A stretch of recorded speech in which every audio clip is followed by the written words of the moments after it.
To automatically enable mono audio when you use Galaxy Buds Live using routine in Samsung Galaxy S23 Ultra, you can use a stock routine called Adjust Sound. To do so, swipe down the top of the screen and then tap setting icon, tap mode and routine, and then tap routine.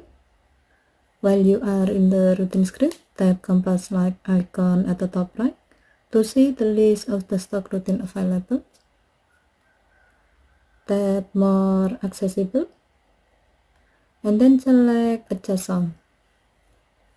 Next, tap Bluetooth device, tap device, and then select your Galaxy Buds Live.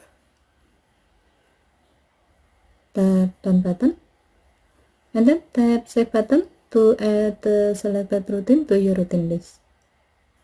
Go back to the routine screen to see that the selected routine has been added.